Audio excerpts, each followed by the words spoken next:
বিসমিল্লাহির রহমানির রহিম। আসসালামু আলাইকুম রহমতুল্লাহ। ডে 3 ক্লাসে সকলকে স্বাগত জানাচ্ছি। আমি শাহিন আহমেদ। আমাদের আজকের আলোচনার বিষয় হচ্ছে ফৌজদারি কার্যবিধি আইনের 5 ধারা। ফৌজদারি কার্যবিধি আইনের 5 ধারায় বলা হচ্ছে পেনাল কোডের অধীনে অপরাধের বিচার, তদন্ত, অনুসন্ধান সেটা ফৌজদারি কার্যবিধি আইনেই হবে। এবং একথা বলা হচ্ছে যদি অন্য কোনো আইনে পেনাল কোডের অপরাধের বিচার, তদন্ত, অনুসন্ধান করার কোনো অপশন থাকে তাহলে সেই আইনেও করা যাবে। যেহেতু দণ্ডবিধি বা পেনাল কোডের অধীনে যে অপরাধগুলো আছে সেই অপরাধের তদন্ত বিচারের কোনো বিচারের বিষয়ে কিন্তু দণ্ডবিধি বা পেনাল কোডের কোথাও উল্লেখ করা হয় নাই, তাহলে পেনাল কোডের অপরাধের বিচার তদন্ত কোন আইনে হবে? সেটা হচ্ছে ফৌজদারি কার্যবিধি আইনে হবে। তবে অন্য আইনেও যদি করার অপশন থাকে সেক্ষেত্রে সেই আইনেও করা যাবে। তো আমরা এখানে ফৌজদারি সিআরপিসি বা ফৌজদারি কার্যবিধি আইনে 5 ধারাতে 2টা উপধারা আমরা দেখতে পাবো মূল বইতে। আপনারা যারা আমার বইটি সংগ্রহ করেছেন তারা বইটি খুলে দেখতে পারেন, উপধারা দুটিতে এই বিষয়ে বলা আছে। যাই হোক, আমাদের পরবর্তী আলোচনা হচ্ছে আমাদের দেশের আদালত নিয়ে। আমাদের দেশে কত ধরনের আদালত আছে এবং আদালতে কোন ধরনের বিচারকরা, কোন কোন বিচারক কাজ করেন, বিচার করে থাকেন এবং তাদের নিয়োগ প্রক্রিয়া বা তাদের ক্ষমতা এবং তাদের হচ্ছে বিচার করার ক্ষমতা বা দণ্ড প্রদান করার ক্ষমতা ইত্যাদি বিষয়ে আমাদের এই অধ্যায়ে আলোচনা করা হয়েছে। তো আমরা যদি দেখি যে আমাদের দেশের আদালতে সাধারণত 2 ধরনের আদালত থাকে, একটা হচ্ছে দায়রা আদালত আর একটা হচ্ছে ম্যাজিস্ট্রেট আদালত। দায়রা আদালত সাধারণত সরকার কোথায় দায়রা আদালত হবে, মহানগর এলাকায় বা মহানগরের বাইরে কোথায় আদালত হবে দায়রা আদালত, এইটা সরকার স্থাপন করবেন। সাধারণত মহানগর এলাকাতেও দায়রা আদালত থাকে, মহানগর এলাকার বাইরেও কিন্তু দায়রা আদালত থাকে। তো দায়রা আদালতে আপনার বিচার করে হচ্ছে দায়রা জজ। এছাড়াও অতিরিক্ত দায়রা জজ বা যুগ্ম দায়রা জজ সরকার নিয়োগ দিয়ে থাকেন।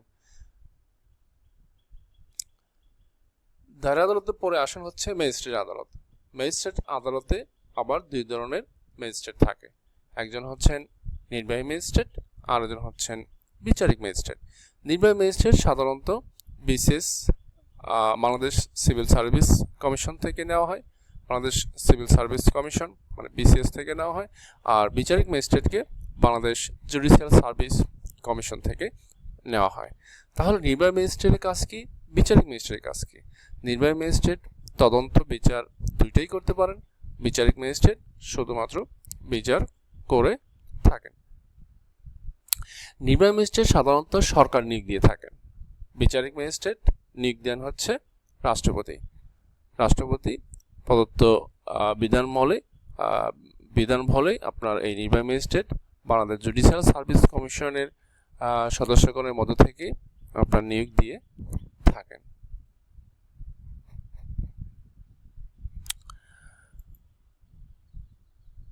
বিচারিক ম্যাজিস্ট্রেট আবার 4 ধরনের হয়ে থাকে।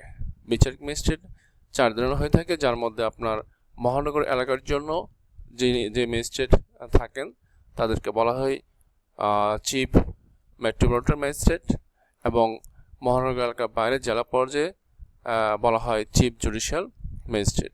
এছাড়াও আরও 3 ধরনের ম্যাজিস্ট্রেট আছেন, একজন হচ্ছেন প্রথম শ্রেণীর ম্যাজিস্ট্রেট, দ্বিতীয় শ্রেণীর ম্যাজিস্ট্রেট এবং হচ্ছে তৃতীয় শ্রেণীর ম্যাজিস্ট্রেট। তো আমরা আগে আলোচনা করেছি বিচারিক ম্যাজিস্ট্রেটকে রাষ্ট্রপতি নিয়োগ দিয়ে থাকেন বাংলাদেশ জুডিশিয়াল সার্ভিস কমিশন থেকে, কমিশনের সদস্যগণের মধ্য থেকে। এছাড়াও আমরা আরেক ধরনের ম্যাজিস্ট্রেট দেখতে পাই, সেটা হচ্ছে স্পেশাল ম্যাজিস্ট্রেট। স্পেশাল ম্যাজিস্ট্রেট হচ্ছে সরকার মহানগর এলাকার বাইরে বিশেষ কোনো কার্য বা বিশেষ কোনো মামলা পরিচালনা করার জন্য এই স্পেশাল ম্যাজিস্ট্রেট নিয়োগ দিয়ে থাকেন। স্পেশাল ম্যাজিস্ট্রেট হচ্ছে তারা যারা নির্বাহী ম্যাজিস্ট্রেটের ক্ষমতা প্রয়োগ করতে পারেন। তো নির্বাহী ম্যাজিস্ট্রেট ক্ষমতা প্রয়োগ করার জন্য সরকার যাদেরকে নিয়োগ দেওয়া হয়, যে সকল ব্যক্তিদেরকে নিয়োগ দেওয়া হয়, তারাই হচ্ছে স্পেশাল ম্যাজিস্ট্রেট। যাই হোক, আমরা এখন যদি আমার যে বইটা আছে সেই বইয়ের যদি থাকে আপনাদের কাছে থাকে তাহলে আপনার বইটার সাথে আমার মিলিয়ে নিতে পারেন। যেমন আমরা 5 ধারাতে আলোচনা করেছি কি যে দণ্ডবিধিতে বা পেনাল কোডের অপরাধের বিচার সিআরপিসিতে হবে। এখানে দেখেন 5 ধারাতে আপনার কিন্তু 2টা উপধারা আছে।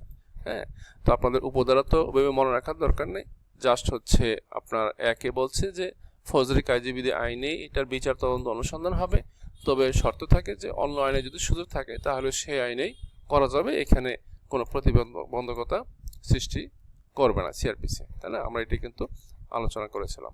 যাক, পরবর্তীতে আমাদের যে সেশন ছিল সেটা ছিল হচ্ছে আদালত, ফৌজদারি আদালত মানে বাংলাদেশে আদালত।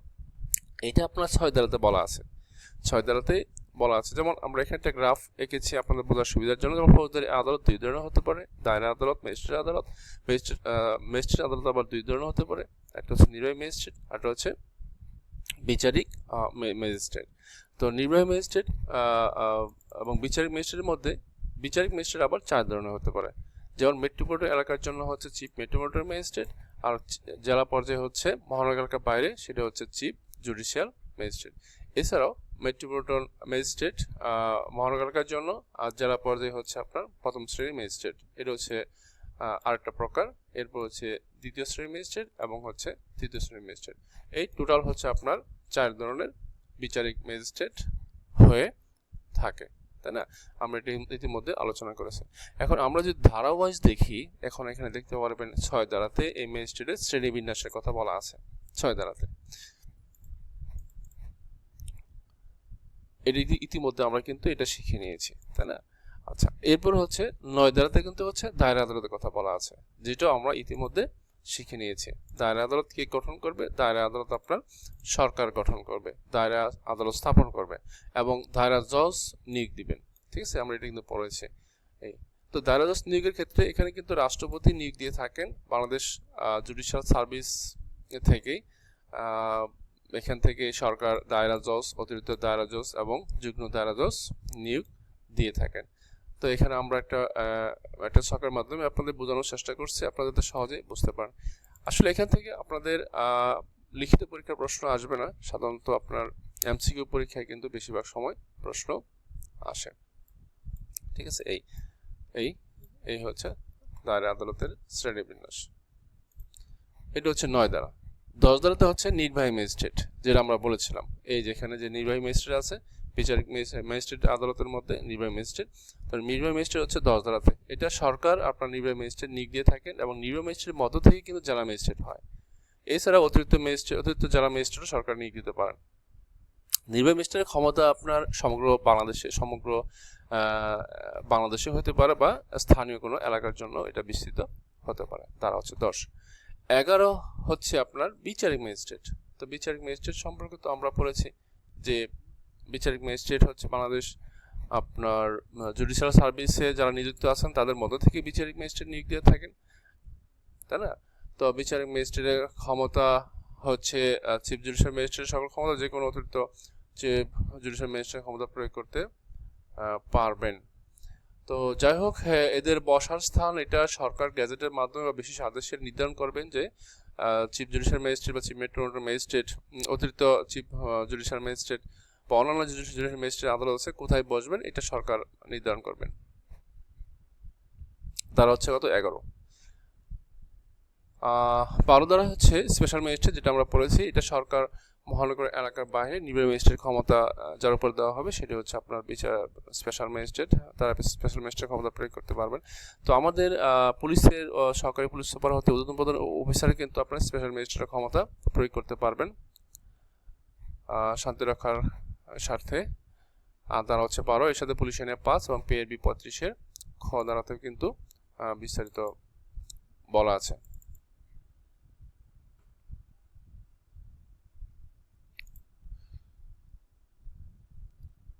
এরপর হচ্ছে ব্রাঞ্চ 15 ধারাতে। ব্রাঞ্চ হচ্ছে মহানগর এলাকার বাইরে 2 বা ততোধিক ম্যাজিস্ট্রেটের সমন্বয়ে কিন্তু একটা ব্রাঞ্চ গঠন করা যাবে। ব্রাঞ্চ সাধারণত মহানগর এলাকায় গঠন করা হয় না, মহানগর এলাকার বাইরে গঠন করা হচ্ছে। তারা হচ্ছে 15। যাই হোক, আমাদের পরবর্তী টপিকটা হচ্ছে justice of the speech. Justice of the speech হচ্ছে এখানে 2টা ধারা আছে, একটা হচ্ছে 22 ধারা, একটা হচ্ছে 25 ধারা। তো প্রথমে আপনাদের জানার বিষয় হচ্ছে জাস্টিস অফ দ্য স্পিচ আসলে কাকে বলে। তো সাধারণত আইন শৃঙ্খলা বজায় রাখার জন্য আইনের সুশাসন প্রতিষ্ঠা করার নিমিত্তে তড়িৎ সিদ্ধান্ত নেওয়ার জন্য বা প্রয়োজনীয় ব্যবস্থা গ্রহণ করার জন্য যাকে দায়িত্ব দেওয়া হয়, সরকার যাকে দায়িত্ব দেন গ্যাজেটের মাধ্যমে তিনি এই ক্ষমতাটা প্রয়োগ করেন, যিনি এই ক্ষমতা প্রয়োগ করেন তাকে জাস্টিস অফ দ্য স্পিচ বলা হয়। তো 22 ধারাতে যেটা বলা হচ্ছে যে মফস্বলের জন্য আপনার বাংলাদেশি নাগরিক হতে হবে, বিদেশি নাগরিক নয়। এমন ব্যক্তিকে যদি এই ক্ষমতা দেওয়া হয় আইন শৃঙ্খলা রক্ষা করার জন্য, যিনি আইন শৃঙ্খলা রক্ষা করার জন্য যিনি কি করতে পারেন, যিনি ক্ষমতা প্রয়োগ করতে পারেন, আইনের শাসন প্রতিষ্ঠা সম্মত রাখার জন্য যিনি তড়িৎ সিদ্ধান্ত নিতে পারেন বা প্রয়োজনীয় ব্যবস্থা গ্রহণ করতে পারবেন, এরকম ক্ষমতা যাকে সরকার প্রজ্ঞাপনের মাধ্যমে দিয়ে থাকেন তিনি হচ্ছেন কিন্তু জাস্টিস অফ দ্য স্পিচ। তারা হচ্ছে 22 ধারাতে জাস্টিস অফ দ্য স্পিচের কথা বলা আছে। আর 25 হচ্ছে পদাধিকার বলে জাস্টিস অফ দ্য স্পিচ কে থাকবেন সে সম্পর্কে বলা আছে। পদাধিকার বলতে এখানে সুপ্রিম কোর্টের যে বিচারকগণ আছে ওনারা কিন্তু সমগ্র বাংলাদেশের জন্যই ওনারা জাস্টিস অফ দ্য স্পিচ হিসেবে গণ্য হবেন।